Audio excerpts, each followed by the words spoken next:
ಎಲ್ಲರಿಗೂ ನಮಸ್ಕಾರ. ಕಿಚನ್ ಟಿಪ್ಸ್ಗಳು. ಮೊದಲನೇದು, ಈರುಳ್ಳಿ ಕಟ್ ಮಾಡುವಾಗ ಕಣ್ಣಲ್ಲಿ ನೀರು ಬರುತ್ತಿದ್ದರೆ ಚಾಪಿಂಗ್ ಬೋರ್ಡ್ಗೆ ಸ್ವಲ್ಪ ವಿನೆಗರ್ ಹಾಕಿ ನಂತರ ಈರುಳ್ಳಿ ಕಟ್ ಮಾಡಿದರೆ ಕಣ್ಣಲ್ಲಿ ನೀರು ಬರುವುದಿಲ್ಲ. ವರ್ಷ ಪೂರ್ತಿ ಹುಣಸೆಹಣ್ಣು ಚೆನ್ನಾಗಿ ಇರಬೇಕು ಅಂದರೆ ಅದಕ್ಕೆ ಒಣ ಮೆಣಸಿನಕಾಯಿಯ ಬೀಜಗಳನ್ನು ಮಾತ್ರ ಹಾಕಿ ಇಡಿ. ಟೊಮೆಟೊ ಚೆನ್ನಾಗಿ ಹಣ್ಣಾಗಿ ಬಿಟ್ಟರೆ ಅದರೊಂದಿಗೆ ಉಪ್ಪನ್ನು ಸೇರಿಸಿ ತಣ್ಣೀರಿನಲ್ಲಿ ಇಡಬೇಕು. ಮಾರನೆಯ ದಿನ ಟೊಮೆಟೊ ಹಣ್ಣುಗಳು ಕಾಯಿಯಂತೆ ಗಟ್ಟಿಯಾಗಿರುತ್ತವೆ. ಹೆಸರು ಕಾಳನ್ನು ತುಂಬ ದಿನ ಹುಳ ಹಿಡಿಯದಂತೆ ಸ್ಟೋರ್ ಮಾಡಬೇಕಾ? ಹಾಗಾದರೆ ಹೆಸರು ಕಾಳನ್ನು ಒಂದು ಬೌಲ್ಗೆ ಹಾಕಿ ಇದಕ್ಕೆ 1 ಟೀ ಸ್ಪೂನ್ನಷ್ಟು ಅಡುಗೆ ಎಣ್ಣೆಯನ್ನು ಸೇರಿಸಿ ಚೆನ್ನಾಗಿ ಮಿಕ್ಸ್ ಮಾಡಿ ಒಂದು ಡಬ್ಬದಲ್ಲಿ ಹಾಕಿಟ್ಟರೆ ತುಂಬ ದಿನಗಳವರೆಗೆ ಹುಳ ಹಿಡಿಯದಂತೆ ಸ್ಟೋರ್ ಮಾಡಬಹುದು ಮತ್ತು ಇವು ಫ್ರೆಶ್ ಆಗಿಯೂ ಇರುತ್ತವೆ. ಗಾಜಿನ ಬಾಟಲೆಯಲ್ಲಿ ಬೆಳ್ಳುಳ್ಳಿ ಸಿಪ್ಪೆಯನ್ನು ತೆಗೆದು ಹಾಕಿ ಇಡಿ. ಇದರಿಂದ ಬೆಳ್ಳುಳ್ಳಿ ಫ್ರೆಶ್ ಆಗಿ ತುಂಬ ದಿನ ಇರುತ್ತೆ. ನೀವು ಫ್ರೀ ಇದ್ದಾಗ ಬೆಳ್ಳುಳ್ಳಿ ಸಿಪ್ಪೆ ತೆಗೆದು ಫ್ರಿಜ್ನಲ್ಲಿ ಇಟ್ಟುಕೊಳ್ಳಬಹುದು.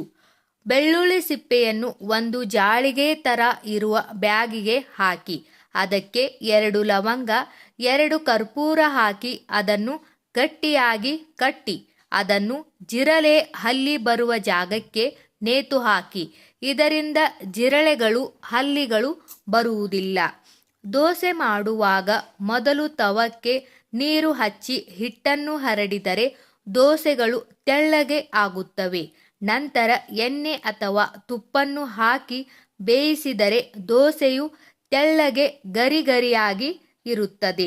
ಲಿಂಬೆ ಹಣ್ಣುಗಳು ತುಂಬ ದಿನಗಳವರೆಗೆ ಫ್ರೆಶ್ ಆಗಿ ಇರಬೇಕೆಂದರೆ ಲಿಂಬೆ ಹಣ್ಣಿಗೆ ಅಡುಗೆ ಎಣ್ಣೆ ಎಲ್ಲ ಕಡೆ ಹಚ್ಚಿ ನಂತರ ಅದನ್ನು ಪ್ಲಾಸ್ಟಿಕ್ ಕವರ್ದಲ್ಲಿ ಹಾಕಿ ಆಮೇಲೆ ಫ್ರೀಜರ್ನಲ್ಲಿ ಇಡಿ. ಇಲ್ಲಿ ಇಟ್ಟ ನಂತರ ಉಪಯೋಗಿಸುವಾಗ ಗಟ್ಟಿ ಆಗಿರುತ್ತದೆ. ಆವಾಗ ಇದನ್ನು ತಣ್ಣೀರಿನಲ್ಲಿ 10 ನಿಮಿಷ ಬಿಟ್ಟು ಉಪಯೋಗಿಸಿ. ಹುಣಸೆ ಹಣ್ಣು ಹಾಳಾಗದಿರಲು ಅದರಲ್ಲಿರುವ ಎಲ್ಲ ಬೀಜಗಳನ್ನು ತೆಗೆದು ಅದಕ್ಕೆ ದಪ್ಪವಿರುವ ಉಪ್ಪನ್ನು ಸೇರಿಸಿ ಇಡಿ. ಕೊಬ್ಬರಿಯನ್ನು ಪಟ್ಟಿಯಿಂದ ಬೇರ್ಪಡಿಸುವ ಸುಲಭವಾದ ವಿಧಾನ ಅಂದರೆ ಅದರ ಪಟ್ಟಿ ಇರುವ ಭಾಗವನ್ನು ಗ್ಯಾಸ್ ಉರಿಗೆ ಚೆನ್ನಾಗಿ ಕಾಯಿಸಿ ನಂತರ ಅದರ ಮೇಲೆ ನಿಧಾನವಾಗಿ ಲಟ್ಟಣಿಕೆ ಅಥವಾ ಕಲ್ಲಿನಿಂದ ಬಡೆದರೆ ಅದು ಬೇರ್ಪಡುತ್ತದೆ. ಸ್ನೇಹಿತರೆ, ಈ ವಿಡಿಯೋದಲ್ಲಿರುವ ಎಲ್ಲ ಮಾಹಿತಿ ನಿಮಗೆ ಇಷ್ಟವಾದರೆ ದಯವಿಟ್ಟು ನಮ್ಮ ಚಾನಲ್ ಸಬ್ಸ್ಕ್ರೈಬ್ ಮಾಡಿ, ವಿಡಿಯೋಗೆ ಲೈಕ್ ಮಾಡಿ, ವಿಡಿಯೋನ ಶೇರ್ ಮಾಡಿ. ಎಲ್ಲರಿಗೂ ಧನ್ಯವಾದಗಳು.